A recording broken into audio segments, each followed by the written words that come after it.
এমন অনেক কেস থাকে যেগুলো আপনাদের সঙ্গে ভাগ করাই হয় না। আসলে এত দিন সময় লাগে তাদের সুস্থ করতে যে তাদের পুরো সুস্থ না করা পর্যন্ত তাদের পুরো কেসটা আপনাদের সঙ্গে ভাগ করতে পারি না আমরা। এটা সেই ধরনেরই একটি কেস।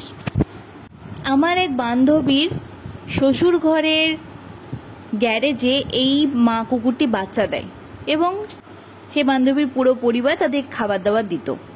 কয়েকদিন পর সে আমাদের ফোন করে জানায় মা কুকুরটি হাঁটতে পারছে না এবং তার দুটি ছোট ছোট বাচ্চা আছে। ঘটনাস্থলে গিয়ে দেখি সম্ভবত অ্যাক্সিডেন্টের কারণে তার ফুল বডি প্যারালাইজড হয়ে গিয়েছে এবং সে খাওয়া দাওয়া প্রায় বন্ধ করে দিয়েছে। 15 দিন ধরে সে পটি করেনি, কারণ তার ব্যাক পোর্শন প্যারালাইজড হয়ে গিয়েছে। আমরা তাকে ডুজ করি, কিন্তু ডুজের পরও তার পায়খানা না হওয়ার কারণে শেষে রেকটামে আঙুল ভরে তার পটি বার করা হয়। তার কিছু ভিডিও ফুটেজ হয়তো আপনারা দেখতে পাবেন। এই মা কুকুরটিকে সুস্থ করতে আমাদের 4 মাসের ওপরে সময় লেগে গিয়েছিল। শুধু ট্রিটমেন্ট নয়, ট্রিটমেন্টের সঙ্গে সঙ্গে আমরা প্রার্থনা করতে শুরু করেছিলাম মা কুকুরটি যেন নিজের 4 পায়ে দাঁড়াতে পারে, কারণ তার দুটো ছোট ছোট বাচ্চা আছে। মা যেইভাবে নিজের সন্তানকে আগলে রাখবে সেভাবে তো অন্য কেউ আগলে রাখতে পারে না, তাই মা কুকুরটি সুস্থ হওয়াটা খুব জরুরি ছিল। এতগুলো মাস ট্রিটমেন্ট চলাকালীন একটা সময় আমরা সত্যি বলতে মানসিকভাবে হেরে গিয়েছিলাম যে হয়তো একে আমরা সুস্থ করতে পারবো না, কিন্তু বাচ্চা দুটির প্রাণবন্ত ছটফটে ব্যবহার এবং মাটির উঠে দাঁড়ানোর চেষ্টা আমাদের আবার মনোবল ফিরিয়ে আনতে সাহায্য করে। আমরা আবার নতুন উদ্যম নিয়ে তার ট্রিটমেন্ট চালিয়ে যেতে থাকি, তার জন্য প্রার্থনা করতে থাকি। ভিডিওটি শেষ পর্যন্ত দেখার অনুরোধ রইল, তবে আপনারা আসল খুশিটা অনুভব করতে পারবেন যেমন আমাদের হচ্ছে আজ। মা কুকুরটি এখন সম্পূর্ণ সুস্থ, হাঁটতে একটু সমস্যা হলেও সে হেঁটে চলে বেড়াতে পারছে এবং নিজের সন্তানকে নিয়ে ভালো আছে।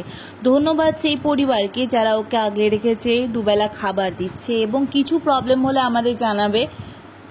আমরা জানি বাচ্চাগুলির পাশে তো আমরা আছি। আপনাদের আশীর্বাদ এবং ভালোবাসা খুবই প্রয়োজন। আশীর্বাদ করবেন এই মা কুকুরটি যেন সুস্থ থাকে, ভালো থাকে তার সন্তানদের নিয়ে, এবং আর যেন কোনো রকম অ্যাক্সিডেন্ট তার না হয়, আর কোনো সমস্যায় যেন সে না পড়ে। আরেকটা জিনিস বলতে তো ভুলেই গিয়েছি, মা কুকুরটি ট্রিটমেন্টের সঙ্গে সঙ্গে তার ফিজিওথেরাপিও চলছিল। যাই হোক, সবথেকে ভালো ব্যাপার যে আমাদের পরিশ্রম, আমাদের ভালোবাসা আজ সার্থক। মা কুকুরটি এখন সম্পূর্ণ ভালো আছে। এটি আগের অবস্থা যখন মা কুকুরটি দাঁড়াতে পারছিল না। এর পরের ভিডিওটিতে দেখতে পারবেন মা কুকুরটি কীভাবে দাঁড়াতে পারছে এবং এক পা করে নতুন বাচ্চার মতো হাঁটতে শিখেছে।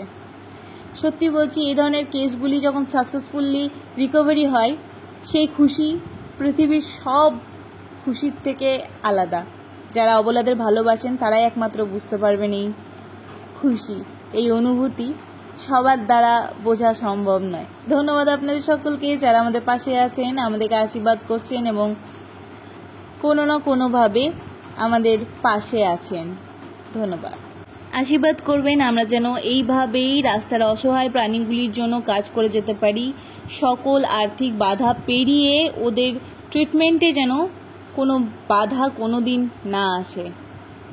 আমরা আমাদের স্বল্প সামর্থ্য মতো ক্ষমতা দিয়েই এই লড়াই চালিয়ে যাচ্ছি, তাই আমাদের জন্য আশীর্বাদ করবেন। এই লড়াই যেন বন্ধ না হয়ে যায়, আমরা যেন কাজ চালিয়ে যেতে পারি।